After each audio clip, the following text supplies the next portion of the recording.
Hello दोस्तों, नमस्कार। मेरा नाम है अंकित बघेल और आप देख रहे हैं आपका अपना YouTube channel study with smart boy. मेरे प्यारे साथियों, जैसा कि आप सभी जानते हैं कि हमारे चैनल पर नवोदय विद्यालय की कंप्लीट प्रिपरेशन के लिए एकलव्य बैच चलाया जा रहा है और यह बैच आप सभी के लिए बिल्कुल फ्री है। इस बैच में नवोदय विद्यालय की कंप्लीट प्रिपरेशन आपको कराई जाती है और आज हम 14वां क्लास करने जा रहे हैं। इससे पहले हम 13 क्लास कर चुके हैं। अगर आपने वो हमारी क्लास नहीं देखी तो जाकर जरूर देखिएगा। इस बैच में आपके लिए डेली क्लास प्रोवाइड की जाती हैं। तो जो भी स्टूडेंट्स नवोदय विद्यालय 2024 की प्रिपरेशन कर रहे हैं वो प्लीज़ हमारे चैनल को सब्सक्राइब ज़रूर कीजिएगा। तो चलिए बढ़ते अपने प्रश्नों की ओर बिना देरी के। देखिए आज का हमारा पहला प्रश्न क्या है। 41वां प्रश्न है हमारा, यानी 41 क्वेश्चन है। देखिए क्या कहता है हमारा 41 क्वेश्चन। उमेश के पास कुछ भैंसें थीं जिसका 1/4 भाग उसने बेच दिया। बेचने के बाद उसने 60 भैंसें बेचने के बाद उसके पास 60 भैंस शेष रह गई। उमेश के पास कुल कितनी भैंसें थीं? ठीक है, यानी कि बेचने से पहले उसके पास कुल कितनी भैंसें थी ये हमसे पूछा गया है। ठीक है, बहुत ही आसान प्रश्न है और इस प्रकार के प्रश्न एग्जाम में आपको देखने को मिल भी सकते हैं। ठीक है, समझिएगा ध्यान से। यहाँ पे हमको भैंसों की संख्या नहीं दी गई है। बोला गया है कि उमेश के पास कुछ भैंसें थीं जिसका 1/4 भाग उसने बेच दिया। बेचने के बाद उसके पास 60 भैंसें शेष बची गई, यानी कि हमें कुल भैंसों की संख्या नहीं दी गई है। तो मान लीजिए कि कुल भैंसों की संख्या थी x। ठीक है, मान लीजिए कि कुल भैंसें थी x। ठीक है, जिसका 1/4 उसने बेच दिया। जिसका 1/4 भाग, इसमें हम करते हैं गुणा 1/4, यानी 1/4 1/4। तो कितना हुआ x/4। जो x/4 निकला, ये क्या उसने x/4 भाग क्या कुल भैंसों का बेच दिया। तो अब उसके पास शेष कितनी भैंसें रह गई? तो ये हम कैसे निकालेंगे, क्योंकि यहाँ पे दिया हुआ है कि हमारे पास उसके पास 60 भैंसें शेष रह गई। तो x/4 तो उसने बेच दिया, तो इसको हम x में से क्या कर देंगे, घटा देंगे। क्यों घटाएंगे? क्योंकि कुल भैंसों की संख्या कितनी है हमारे पास x है। तो आप x में से आप कितने को घटाएंगे, x-4 को। ठीक है, जिस संख्या के साथ मतलब हर नहीं होता है तो हम डायरेक्ट गुणा कर सकते हैं। जैसे 4 एकम यहाँ से आपने गुणा किया, 4 एकम 4। अब x को आप घटा सकते हैं, तो 4 एकम 4 4x माइनस x कितना हुआ आपका 3x/4। ये आपकी क्या निकली, शेष भैंसों की संख्या। मतलब ध्यान समझिएगा, शेष भैंसों की संख्या नहीं है, ये क्या शेष भैंसों की क्या है, भिन्न है। कहने का मतलब है, या आप ये बोलें कि कुल भैंसों का 3x/4 ठीक है भाग क्या है, शेष रह गई हैं। या आप बोले कि हमारे पास 60 भैंसें शेष बची हैं। मान इनका क्या है, मतलब कहने का अर्थ ये दोनों का मान क्या है, समान है। कहने का अर्थ ये है कि दोनों का जो मतलब वो क्या है, समान है। या आप बोलो कि कुल भैंसों का जो आपके पास कुल भैंस थी उनका 3x/4 भैंसें क्या आपके पास शेष रह गई, यानी आप बोल सकते हैं 3/4 भाग उनका हमारे पास शेष बचा है। ठीक है, कुल भैंसों का 3/4 भाग हमारे पास शेष है, यानी कि 3/4 भाग कितना है, 60 है। यहाँ से हम x का मान निकाल सकते हैं, यानी 3x/4 हमारे पास कितना है, 60 है। अब देखिए आगे, यहाँ पे हमको दिया हुआ है कि 3x/4 है जो शेष कुल भाग का कितना है, 3x/4 जो शेष बचा है वो कितना है भाग के। उसके मतलब से अब अगर हम देखें, भाग बोलते हैं जैसे भिन्न होता है, जैसे x का 2/3 भाग, तो उसी प्रकार कुल भैंसों का जो 3x/4 है जैसे बोलता है 1/10वां भाग, तो 3x/4 भाग, या हम बोल रहे 60 भैंस, इनका मान क्या है, समान है दोनों का। ठीक है, या हम बोलें कि हमारे पास 60 भैंसें शेष रह गई हैं, या हम बोलें कि 3x/4 भाग हमारे पास शेष बच चुका है कुल भैंसों का। ठीक है, तो अब हम क्या करेंगे, 3x/4 बराबर किसके, 60 के। तो यहाँ से हम निकालेंगे x का मान। किसका मान निकालेंगे, x का, यानी कुल भैंसों की हम संख्या निकालेंगे। तो जब हम कुल भैंसों की संख्या निकालेंगे तो ये 3/4 है ना, इसका हम पक्षांतर कर देंगे इधर। जब हम इसका पक्षांतर करेंगे तो क्या हो जाएगा, 60 का गुणा तो होगा, क्योंकि यहाँ से आपकी जा रही उधर जा रही तो गुणा तो होगा, लेकिन 3/4 का क्या हो जाएगा, 4/3 आपका हो जाएगा। कितना हो जाएगा, 4/3। तो 3 से आप 60 को काट सकते हो, कितनी बार जाएगा आपका, जी जाएगा आपका 20 बार। ठीक है, और 20 चौक कितना होता है, 80। यानी कुल भैंसों की जो संख्या मेरे प्यारे साथियों वो है आपकी 80, यानी कुल भैंसें थी उमेश के पास वो थी 80। आइए अब हम इस प्रश्न को चेक करते हैं, यानी कि इस प्रश्न का जो आंसर हमारा सही है या गलत है उसको भी हम चेक करते हैं। ठीक है, देखिए क्या थी उसके पास 80 भैंसें थी। कुल कितनी भैंस निकली अभी 80 भैंसें। एक चौथाई भाग उसने बेच दिया, यानी कि अब 80 का एक चौथाई निकालिए, मतलब एक सेकंड रुकिएगा।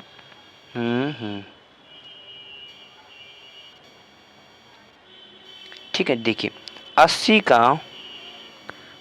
का आप एक चौथाई निकालिए, कितना एक चौथाई, तो कितना आएगा 4 से आप 80 को काटिए, कितनी बार गया 20 बार, कितनी बार गया 20 बार, तो 20 से कम कितना हुआ 20, कितना निकला 20।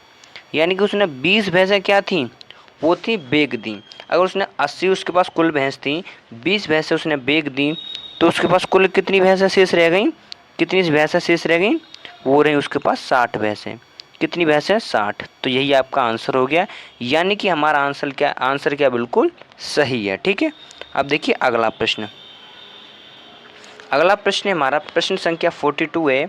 एक टोकरी के आधे सेब बेचे गए, एक तिहाई भाग को सड़े होने के कारण फेंकना पड़ा तथा 20 सेब बचे। मालूम कीजिए कि टोकरी में आरंभ में कुल सेब कितने थे। ठीक है, ये भी प्रश्न बिल्कुल उसी कॉन्सेप्ट पर आधारित है, जस्ट अभी हमने किया है। ठीक है, अब देखिए इसमें क्या होता है कि 1/2 भाग, आधे का मतलब होता है 1/2 भाग क्या है, सेब क्या है उसके बेक हुए, मतलब बेच दिए उन्होंने। 1/2 भाग क्या हुआ बेच दिया, वो एक तिहाई भाग सड़ा हुआ निकला, और उनके पास सेबों जो शेष सेब बचे सड़ने के बाद और बेचने के बाद, उनके पास 20 सेब बचे।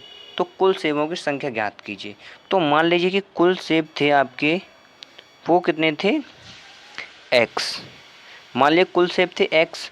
अब उन्होंने क्या किया, इसका 1/2, ठीक, यानी कि इसका 1/2 क्या होगा x का आधा, यानी x/2।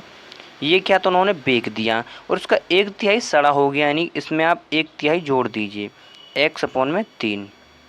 क्यों जोड़ा हमने, क्योंकि हमने निकाला कि टोकरी से कुल कितना भाग निकाला गया, यानी x तो टोकरी के कुल फल थे, जिसमें से 1/2 भाग यानी x का आधा से बेच दिया गया और एक तिहाई भाग सड़ा हो गया, यानी इतना भी भाग उसमें से क्या निकाल लिया गया। तो कुल कितना भाग टोकरी से बाहर निकाला गया, तो एलसीएम आएगा 2 3 का कितना आएगा 6। 2 से आपने 6 को भाग दिया 3 बार और 3x यहाँ आपका गुणा हो जाएगा, तो 3x प्लस, ठीक है, 3 से आपने 6 को दिया 2 बार, 2 गुणा x आपका हो जाएगा 2x, तो 3x प्लस 2x आपका होता है दोस्तों 5x। तो यहाँ पे जो आपका रहेगा वो रहेगा 5x/6। ये क्या निकला, ये निकला टोकरी में से कुल भाग, यानी कि कुल टोकरी जितने भी उसमें फल थे उसका 5x/6 भाग टोकरी से निकल चुका है। यानी शेष उसमें अब कितना भाग बचा है, तो 5x/6 तो निकल चुका है, और कुल टोकरी में कितने फल थे, वो थे x। तो x में से आप 5x/6 को माइनस कर दीजिए, तो 6 का इससे गुणा करिए, कितनी आएगा 6x माइनस 5x आपका हो जाएगा x/6। या बोलिए कुल टोकरी का 1/6 भाग शेष बचा है, या आप बोल सकते हैं कि कुल टोकरी में 20 सेब शेष रह गए। दोनों का मान क्या है दोस्तों, एक ही है, यानी कि x/6 वो बराबर है किसके, 20 के। ठीक है, तो जो आपका x बराबर हो जाएगा 6, यहाँ पे बट्टा में उधर किस में चला जाएगा गुणा में, तो 20 गुणा 6 कितना हो गया आपका 120। क्या हो गया दोस्तों 120, और यही आपका क्या हो जाएगा राइट आंसर हो जाएगा। ठीक है, उम्मीद है मेरे प्यारे साथियों आप समझ चुके हैं इस प्रश्न का जो राइट आंसर रहेगा वो रहेगा 120। अब अगला प्रश्न देखिए। ठीक है, इसमें हमको मान बताना है, इसका हमें क्या बताना है दोस्तों, मान बताना है। बहुत ही आसान प्रश्न है, आइए इसको हल करते हैं। तो ऐसे प्रश्नों को हम हल कैसे करते हैं, सबसे पहले जो आपका अंश है उसको हल करेंगे, उसके बाद हम इसका हर को हल करेंगे। तो सबसे पहले हम हल करेंगे अंश को, तो आइए पहले हम अंश को हल करते हैं। अंश होता है ऊपर वाला जिसे हम न्यूमरेटर भी कहते हैं, और नीचे वाला आपको होता है डिनोमिनेटर। अब देखिए इसको पहले आप नॉर्मल भिन्न के रूप में बदलिए, जैसे 1/15 आपका नॉर्मल भिन्न है, ठीक उसी प्रकार इसको भी आप 1/4 को नॉर्मल भिन्न में बदलिए। तो नॉर्मल भिन्न में हम कैसे बदलेंगे, तो 4 का आप गुणा करिए 1 से, कितना आएगा 4, और जो भी आपका निकला गुणा करने के बाद उसमें आप ऊपर जो आपको दिया हुआ है कितना दिया हुआ है 1, आप इसको क्या कर दीजिए ऐड कर दीजिए। तो 4 एकम 4 कितना होगा 1, आप प्लस में जोड़ दीजिए, कितना हो जाएगा 5/4। ठीक है, अब भाग में, तो भाग का यहाँ पे हो जाता है आपका गुणा, क्योंकि जो दूसरी भिन्न है उसको हम पलट देते हैं और चिन्ह किसका हो जाता है गुणा का। तो यहाँ से आप करिए 2 एकम 2 और 1 कितना हुआ 3/2, गुणा करें तो कितना हो जाएगा आपको 2/3। ठीक है, तो 2 से आप 4 को काटिए, कितनी बार गया 2 बार, और 5/6 दोस्तों क्या हो गया आपका अंश का मान हो गया। ठीक है, कितना निकला 5/6। अब हम निकालेंगे हर को, हर का मान निकालेंगे। ठीक है, तो आइए चलिए अब निकालते हैं हर का मान। तो हर यहाँ पे आपका भिन्न 1/15 पहले से नॉर्मल में, तो इसका नॉर्मली रूप रहते हैं प्लस 10 का 1 से करिए, 10 से कम 10 में 9 जोड़ी कितना हुआ 19, 19/10। ठीक है, 15 और 10 का दोस्तों एलसीएम रहता है, वो रहता है 30। ठीक है, कितना रहता है 30। अब 15 के बाद 30 में जाएगा 2 बार प्लस, ठीक है, 15 के बाद इसमें जाएगा 2 बार, और 10 का 30 में कितनी बार जाता है 3 बार, और 19 तिया कितना होता है 57 यानी 57। अब देखिए आगे। ठीक है, तो 15 दूनी आपको होगा 30 और 10 तिया 30 और ऊपर आपने गुणा कर दिया 3 से, तो 57 आपका होता है 59, 59/30। ये दोस्तों क्या निकला आपका, यहाँ से आपका निकला हर का मान, ये आपका दिया है अंश का मान। अब हमें इनका क्या करना है, मान निकालना है। ठीक है, तो आइए इनका मान निकालते हैं हम। ऊपर वाला है आपका 5/6, तो 5/6 और इसके साथ एक और बड़ा वो लगा देंगे बट्टे का चिन्ह, यहाँ पे आपको हो जाएगा 59। ठीक है, 59 और अपॉन में 30। अब इसको हम कैसे हल करेंगे, तो ये वाला जो नीचे वाला हो जाएगा ऊपर वाले के साथ, और बीच में जो दो हैं वो दोनों बीच में बराबर हो जाते हैं।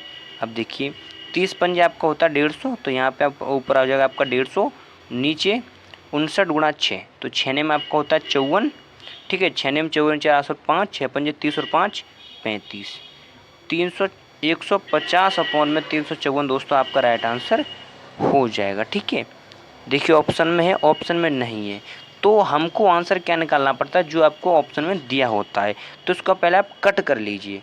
तो देखिए क्या इसको हम काट सकते हैं, तो पहले हम चेक करते हैं 3 से, क्या ये कट सकता है 3 से। देखिए 3 का जो विभाज्यता का नियम दोस्तों हमने आपको बता ही दिया है कि संख्याओं के अगर अंकों का योग 3 से डिवाइड है तो वह संख्या 3 से डिवाइड होगी। तो 150 के अंकों का योग है 6, जिसमें 3 का भाग चला जाता है, और 354 के अंकों का योग होगा 5 और 4 9 3 12, जिसमें 3 का भाग चला जाएगा। तो आपने 3 का भाग दिया, इसमें गया 50 बार, 3 का भाग इसमें आप दीजिए, तो 3 एकम 3, 3 दूनी 6, एक शेष रहेगा, अब सॉरी 2 शेष रहेगा इसमें। देखिए 3 एकम 3, ठीक है, जिसमें आपका शेष रहा 0, आपने उतारा 5 को, तो 3 एकम 3, यहाँ से आपका शेष कितना रहा 2, 3 8 कितना हो जाएगा 24, तो 118 आपका क्या निकलेगा यहाँ से। ये भी आपका ऑप्शन में नहीं है, तो आप इसको और काटिए, तो ये दोनों किससे कट सकते हैं 2 से, तो 25 और 2 पंजे 10, 2 ने 18, तो 25/59 दोस्तों क्या हो जाएगा आपका राइट आंसर हो जाएगा 25/59। ठीक है, 25/59 मेरे प्यारे साथियों आपका क्या हो जाएगा राइट आंसर हो जाएगा। उम्मीद है मेरे प्यारे साथियों आप समझ चुके हैं, इस प्रश्न का जो राइट आंसर रहेगा वो रहेगा 25/59। अब अगला प्रश्न देखिए, प्रश्न संख्या 44 है हमारा। राजीव ने एक दिन किताब का 3/8 भाग पढ़ा, शेष किताब का 4/5 भाग दूसरे दिन पढ़ा। अब किताब के 30 पृष्ठ शेष बचे हैं, किताब में कुल कितने पृष्ठ थे। बहुत ही शानदार प्रश्न है, और इस प्रकार का प्रश्न आपको एग्जाम में देखने को मिल भी सकता है, तो समझिएगा ध्यान से। राजीव ने एक दिन में किताब का 3/8 भाग पढ़ा, ठीक है, 3/8 भाग उसने पहले दिन पढ़ा। दूसरे दिन उसने शेष किताब का, यहाँ पे क्या लगा हुआ शेष किताब का, तो सबसे पहले हमें निकालना पड़ेगा शेष भाग। तो सबसे पहले ध्यान दीजिए कि उसने 3/8 भाग क्या किया, उसने पहले दिन पढ़ा, 3/8 भाग उसने पहले दिन पढ़ा।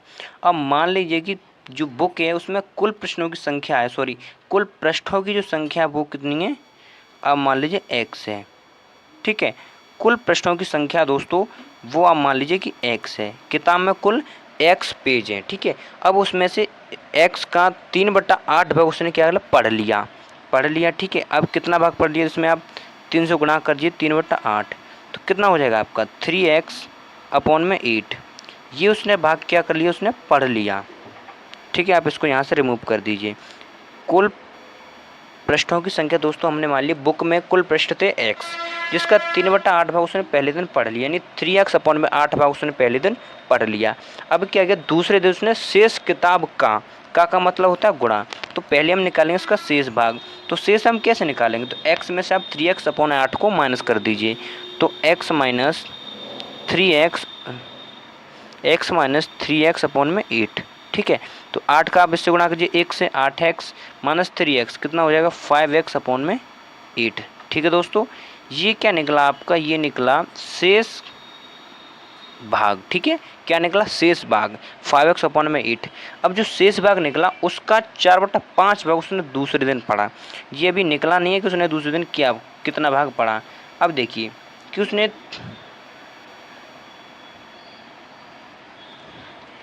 ठीक है, तो 5x अपॉन में 8 कितना है 5x अपॉन में 8 भाग उसने, ठीक है, शेष रहा उसका 4/5 भाग उसने क्या दूसरे दिन पढ़ा। तो 4 से आप इसको काट सकते हो 2 बार, 5 से आप इसको काट सकते हो x बार। ठीक है, 5 एकम 5, तो x/2 भाग, यानी कि x/2 भाग मेरे प्यारे साथी उसने दूसरे दिन पढ़ा।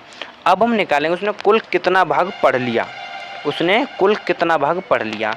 तो पहले दिन मेरे प्यारे साथी उसने पढ़ा था 3x अपॉन में 8 भाग। अब दूसरे दिन उसने पढ़ा x अपॉन में 2, दोनों को जोड़िए तो इनका जो एलसीएम रहेगा मेरे प्यारे साथियों वो रहेगा 8। ठीक है, क्या रहेगा 8, तो 8 का भाग 8 में एक बार जाएगा, 1 गुणा 3x आपका क्या रहेगा दोस्तों 3x ही रहेगा, प्लस 2 का भाग आप 8 में दीजिए कितनी बार जाएगा 4 बार, 4 गुणा x कितना रहेगा 4x। तो उन्होंने कुल दोस्तों समझिएगा ध्यान से, उन्होंने कुल 7x अपॉन में 8 भाग क्या कर लिया उस बुक का पढ़ लिया। ठीक है, 7x अपॉन में 8 भाग दोस्तों उन्होंने क्या पढ़ लिया। अब देखिए 7x अपॉन में 8 भाग उस कुल बुक का उन्होंने पढ़ लिया। अब मेरी बात को ध्यान समझिएगा। अब ये देखिए कि उसमें हमें दिया गया कि शेष पृष्ठों की संख्या जो कि अभी तक नहीं पढ़े गई हैं।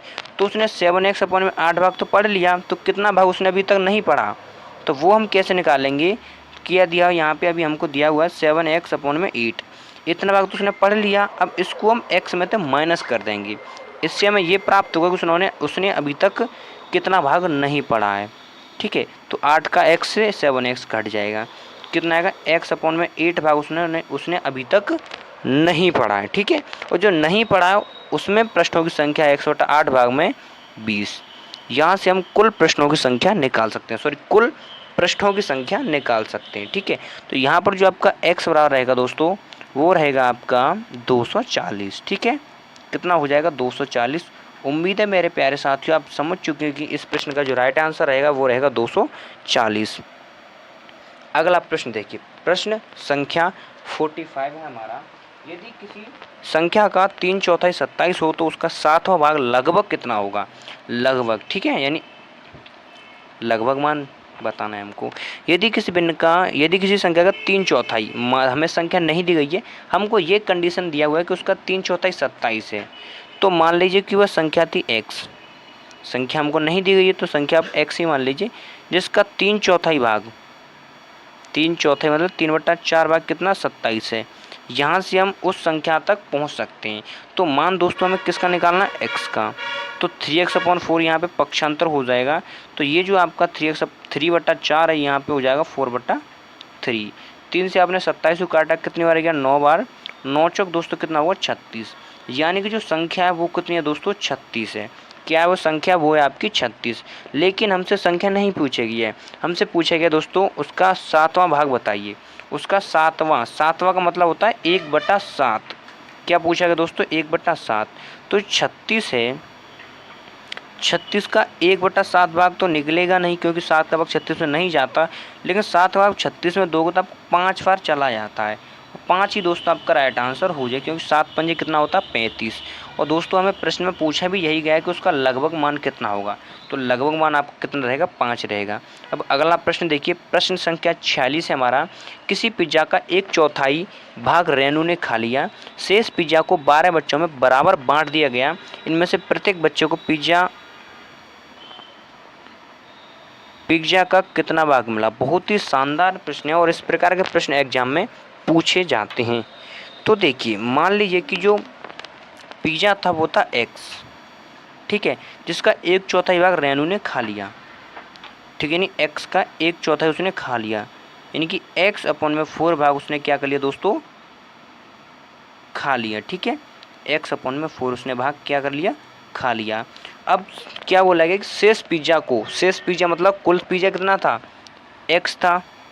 अब उसमें से x/4 किसने खा लिया, रेणु ने। तो शेष पिज़्ज़ा को, शेष का मतलब x में से हमें x/4 को क्या करना पड़ेगा, माइनस करना पड़ेगा, यानी घटाना पड़ेगा। तो x माइनस x/4, ठीक है। तो 4 का अपने x से गुणा किया, कितनी बार गया, 4x माइनस x कितना हो गया, 3x/4। अब जो 3x/4 जो शेष भाग निकला है उसको 12 बच्चों में बराबर बांट दिया गया, ठीक है। इसको बराबर 12 बच्चों में बांट दिया गया, यानी कि इसमें हम 12 का भाग दे देंगे 3x/4 में। तो 3x/4 इसको 12 से भाग देना है। अब देखिए जो 12 है वो क्या आपकी एक संख्या है, इसको भी हमें भिन्न के रूप में बदलना पड़ेगा। तो इसके नीचे हम ले लेंगे 1, क्योंकि 1 से हम 12 में भाग देंगे तो कोई भी फ़र्क नहीं पड़ेगा, एज इट इज़ 12 ही रहेगा। तो एक आपके साथ चला जाएगा 3x के, 12 चला जाएगा 4 के।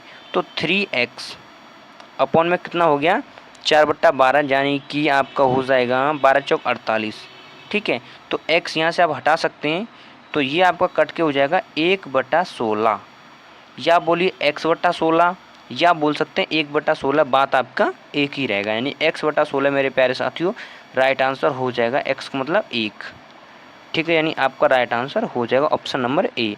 अब अगला प्रश्न देखिए, प्रश्न संख्या 47 है। सोनू के पास 5 दर्जन टॉफ़ियाँ हैं, उसने इनका 1/3 भाग अमिता को, 2/5 भाग अनिल को और 1/12 भाग इसको दे दिया। इसका नाम थोड़ा मिसप्रिंट हो गया दोस्तों, को दे दिया। सोनू के पास बची टॉफ़ियों की संख्या है, ठीक है। अब देखिए 5 दर्जन उसके पास क्या थी, टॉफ़ियाँ थी। 5 दर्जन का मतलब होता है 12×5 60, यानी उसके पास टॉफ़ियों की संख्या थी 60। एक दर्जन में दोस्तों 12 टॉफ़ियाँ होती हैं, मतलब एक दर्जन 12 के बराबर होता है। एक दर्जन टॉफ़ियाँ हैं तो एक दर्जन मतलब 12 टॉफ़ियाँ हैं। एक दर्जन का मतलब होता है 12, तो 5 दर्जन का मतलब हो जाएगा 60। तो उसके बाद 60 टॉफ़ियाँ थीं। कितनी टॉफ़ियाँ थीं, 60। 1/3 भाग उसने अमिता को दे दिया, यानी 1/3 मतलब 1/3, 3 से आपने 60 को भाग दिया, कितना बचा 20। अब जो 20 टॉफ़ियाँ थीं वो दोस्तों आपने किसको दे दी, अमिता को। तो यहाँ पे आप लिख लिए ए, ठीक है। अमिता तो आप AMO लगा लिए साथ में। अब आगे क्या है कि 2/5 भाग अनिल को दे दिया, तो 60 का ही आपको निकालना 2/5 भाग, ठीक है। तो 5 से आपने 60 को काट दिया 12 बार, 12 दूनी आपको हो गया 24। अब जो 24 टॉफ़ियाँ आती हैं वो आपने दे दी किसको, अनिल को, यानी AN। अब क्या गया कि 60 का 1/12 भाग इसने इसको दे दिया, जो कि यहाँ पे मिसप्रिंट हो गया, किसी का नेम है अमिता, मान अमिता जो भी इसका नाम है, ठीक है। इसको 1/12 टॉफ़ियाँ दे दी गई, यानी कि 60 का कितना दोस्तों, 60 टॉफ़ियों का 1/12 भाग उसको दे दिया गया, यानी 12×5 60, 5 टॉफ़ियाँ इसको भी दे दी गई। तो अब पूछा गया सोनू के पास कुल कितनी टॉफ़ियाँ शेष रह गई। देखिए 20 टॉफ़ियाँ उसको दे दी गई, किसको, अमिता को। 24 टॉफ़ियाँ अनिल को, 5 टॉफ़ियाँ ऐसे दे दी गई। तो 20 और 5 कितना होता है 25, 25 और 24 दोस्तों होता है आपका 49। तो 49 टॉफ़ियाँ तो उसकी वितरित हो गई, यानी उसने बांट दी। तो 60 में से आप 49 को घटाइए, कितना मिलेगा आपको, 11। 11 ही दोस्तों आपका राइट आंसर हो जाएगा, ठीक है। अब अगला प्रश्न देखिए, प्रश्न संख्या 48 है। एक पानी की टंकी 2/3 भरी हुई है, यदि टंकी पूरी भरने के लिए 50 लीटर और पानी की आवश्यकता है तो टंकी की पूरी क्षमता ज्ञात कीजिए।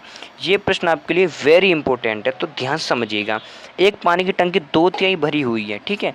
मान लीजिए कि उस टंकी की जो धारिता है वो कितनी है, x लीटर है, ठीक है, यानी उसमें x लीटर पानी आ सकता है। उसका 2/3 क्या भरा हुआ है, यानी x का कितना 2/3, यानी कि 2x/3,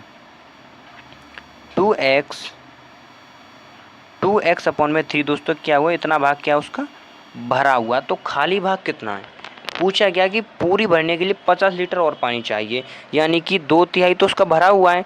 तो इसको आप x में से माइनस करिए 2x/3 को, इससे हमें ये प्राप्त हुई कि कितना भाग हमारा खाली बचा है, यानी शेष भाग कितना भाग खाली है। तो x में से आप इसको घटाइए 2x/3 को, तो 3x माइनस 2x तो कितना हो जाएगा, x/3, कितना हो जाएगा दोस्तों, x/3, यानी कि x/3, यानी कि 1/3 भाग उसका क्या है, टंकी का खाली है। यानी या हम बोलें कि उसमें 50 लीटर पानी लाइए, ठीक है, या हम बोलें कि 1/3 भाग उसका भर दीजिए, ठीक है, 1/3 भाग उसका भर दिए। मान क्या दोस्तों, बात एक ही रहेगी, यानी कि x/3 बराबर दोस्तों कितना हो जाएगा आपका 50 के, यानी x बटा 3 बराबर हो जाएगा 50 के। और यहाँ से जो आपका दोस्तों x का मान निकलेगा वो निकलेगा 150। कितना निकलेगा 150, यानी टंकी की जो धारता है दोस्तों वो हो जाएगी आपकी 150 लीटर। अब अगला प्रश्न है, प्रश्न संख्या 49 है हमारा। एक ड्रम का 1/5 भाग दूध से भरा हुआ है, यदि इसको पूरा भरने के लिए 28 लीटर और दूध चाहिए तो ड्रम की धारता है। अब देखिए 1/5 भाग क्या दोस्तों उसका भरा हुआ है, ठीक है, और उसको पूरा भरने के लिए 28 लीटर चाहिए। अब देखिए मान लीजिए जो ड्रम है उसकी धारता थी x, कितनी थी x, जिसका 1/5 भाग भरा हुआ है, यानी एक x/5 भाग उसका क्या दोस्तों भरा हुआ है। तो उसको भरने के लिए 28 लीटर दूध और चाहिए। तो खाली भाग उसका कितना है, तो x में से आप किसको उठा दिए x/5 को, तो 5x माइनस x कितना हो जाएगा 4x/5। ये क्या दोस्तों उसका खाली भाग रह गया, यानी 4x/5 क्या उसका खाली भाग है। जो खाली भाग है वो कितना 28 है, यानी कि 4x/5 दोस्तों बराबर हो जाएगा आपके 28 की, ठीक है। तो यहाँ पे आपका जो 4x बराबर हो जाएगा वो हो जाएगा 28 गुणा 5, ठीक है। जो x बराबर दोस्तों हो जाएगा 4 से आप 28 को काटिए 7 बार जाएगा, और 7 5 आपका हो जाएगा 35 लीटर दोस्तों क्या हो जाएगा आपका राइट आंसर हो जाएगा। अब अगला प्रश्न है हमारा, प्रश्न संख्या 50 है। किसी संख्या के 5/7 भाग एवं 7/11 भाग का अंतर 6 है, तो वह संख्या ज्ञात कीजिए। देखिए भिन्नों का अंतर हमको दिया, संख्याओं का अंतर हमको दिया हुआ है कितना 6, तो हम क्या करेंगे भिन्नों का भी अंतर निकाल लेंगे। तो इनको हम क्या करेंगे माइनस कर देंगे। तो 5/7 माइनस 7/11, क्यों घटा रहे हैं, क्योंकि हमें संख्याओं का अंतर दिया हुआ है तो हम भिन्नों का भी अंतर कर लेंगे। तो यहाँ पे आपका एलसीएम हो जाएगा 77, और 7 का भाग 77 में कितनी बजेगी 11 बार, 11 गुणा 5 आपका हो जाता है 55। कितना हो जाएगा दोस्तों 55, ठीक है। तो 55 माइनस 11 का भाग 77 में कितनी बार गया 7 बार, 7 दोस्तों कितना होता है आपका 49, ठीक है। तो 55 माइनस 49 आपको हो जाएगा 6/77। कितना हो जाएगा दोस्तों 6/77 भाग क्या है इसका दोनों का अंतर है, और जो 6/77 भाग है दोस्तों वो क्या है आपका 6 है, ठीक है। यानी कि 6/77 बराबर है किसके 6 के। तो 6 से आप 6 काट सकते हैं, जो संख्या रहेगी वो रहेगी आपकी 77, ठीक है। यानी 77 आपका दोस्तों राइट आंसर हो जाएगा। उम्मीद है मेरे प्यारे साथियों जितने भी प्रश्न आज की इस वीडियो में हमने किए वो सभी प्रश्न आपको समझ में आ गए होंगे। एक बार फिर से हम आप सभी को बताना चाहते हैं कि हमारे चैनल पर नवोदय विद्यालय की कंप्लीट प्रिपरेशन की एकलव्य बैच चलाया जा रहा है, और यह बैच आप सभी के लिए बिल्कुल फ्री है। इस बैच में नवोदय विद्यालय की कंप्लीट प्रिपरेशन आपको कराई जाती है। जब तक आपका एग्जाम नहीं हो जाता तब तक हम आपके साथ हैं। तो जो भी स्टूडेंट्स नवोदय विद्यालय की प्रिपरेशन कर रहे हैं वो प्लीज़ हमारे चैनल को सब्सक्राइब जरूर कीजिएगा। धन्यवाद।